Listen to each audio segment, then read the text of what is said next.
extraordinary. I mean, I have another career, but this has been amazing. And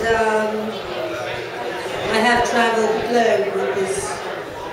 And where can I begin? I was thinking, because the royal wedding is coming up with William and Kate, and His Royal Highness the Prince of Wales, not to be fancy, but actually is a friend of mine.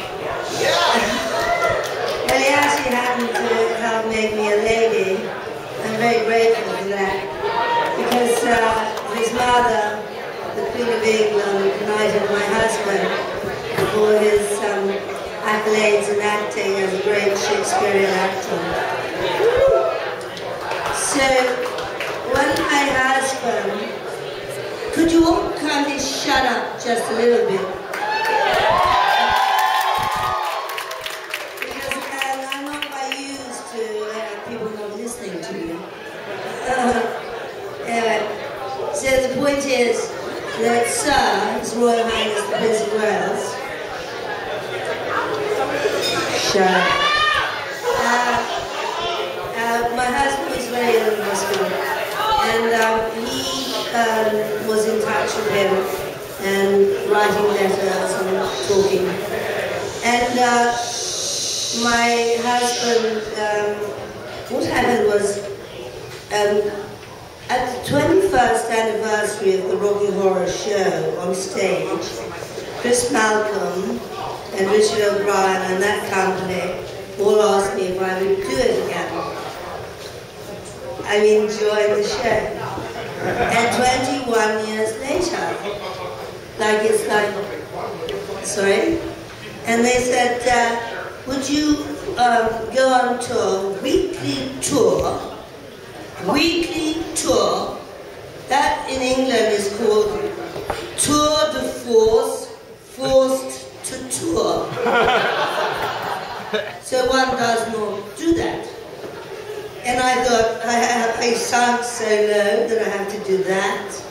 And they said, well, we will bring you into the Duke of York's theatre, and we'll put it on for 6 months, and it'll be a big hit. Okay. The reason I did it, the most curious reason that I did this, I had been involved with Rocky Horror for 21 years. And I actually was asked, because there was a Rocky Horror show at the Piccadilly Theatre, but they tried to make it something spectacular, with actually a rocket going to Transylvania and all this shit, which we didn't need, And I'm so sorry about the actor Tim McInerney, but he was the most dreadful Frank I ever saw in my life. And so we went to the show. Tim Rice was there, who was there. Ruby Wax, who wasn't anybody when I first knew her, and so on.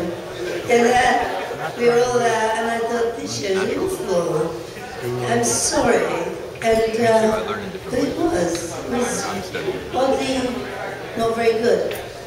Anyway, so I was in the south of France at the time, and they rang me up and said, oh, would you come back and play the usherette at the Piccadilly Theatre for one night in the last week?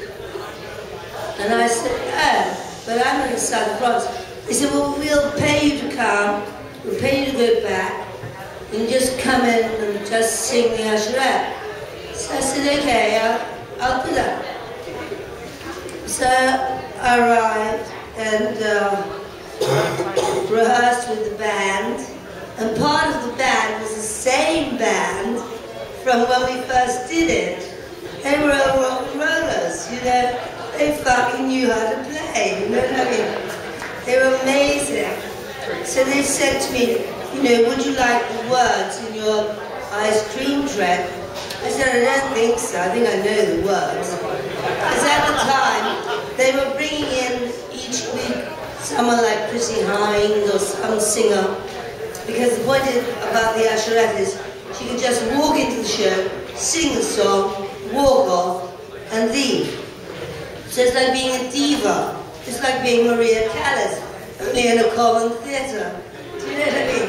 So you don't have to join the show, enter into the production, you just have to sing science fiction and say bye-bye.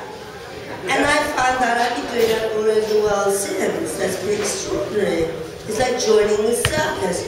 So whatever it is, you just think, I'll do that, I'll come in and sing, give me a bouquet, give me whatever, and on we go. So I arrived at the Piccadilly Theatre, and I said to Richard O'Brien, I said, everything's great, but I don't have any shoes. And he said, oh, can we go shopping? And I said, okay, Richard. I know you like heels. So anyway, we went and bought sort of white stilettos and we played cheap shop. And so it was amazing that evening at the Piccadilly Theatre. I went in with Patricia Quinn to play the usherette, and the poor girl who was playing the usherette had to give up her song and her costume that night for me. Oh, how sad. So I went into the dressing room, and in the dressing room was a brown envelope. I love brown envelopes. And the bouquet for my husband. And I looked at the usherette's costume hanging. I thought, oh my God, I'm going to step into that again. And I put it on, and I thought, there she is. And it was a very emotional thing to do, because at the time everyone was still learned from the film to shout at the show, to shout and make a noise and do everything. But when I came on to sing the usherette, it was totally silent. And I sang it like I sang it 21 years before on stage, which was a very delicate version. And I sang it, and you could hear a pin drop. I'm not saying that has to do with me, I'm just saying that was how it worked. And Richard O'Brien was standing kissing my high heels. He was on his knees kissing my feet, which is the best place for him, I think.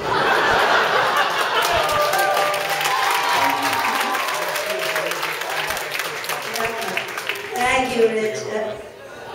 Anyway, so it was such a great night. So when they asked me to do the 21st anniversary, I remember that night, I'll never forget it, because I walked into that Piccadilly Theatre, and all these kids were all warming up, and the drummer was warming up, and everyone, and the excitement of it was stunning. I just thought, wow, they're having a great time. So when they said, would you do that? And I double thought it, and I thought, yes, I will. I will do that. I'm going to do it. So the point was, I was my age, and everyone else in it was like swings. They were in their 20s, from Cats and Les Mis and da-da-da-da-da. And I arrived in the rehearsal room, and now we had a choreographer. We never had a fucking choreographer. I'm sorry I'm doing Gary Shea saying fucking. I'll try not to say it.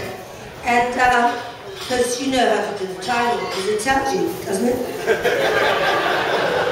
So why do I need Stacey to do it better? So I thought, my back's going to break, I'm going to die, it's going to kill me, But anyway, I did go on that tour, and it was extraordinary. So that's how it comes to the Prince of Wales. So the Prince of Wales was talking to my husband, and my husband said, I believe, because it's always in the newspapers where the Prince will be that week or something, and I think the Prince was visiting the sheriff, not of Nottingham, but the sheriff of Sheffield.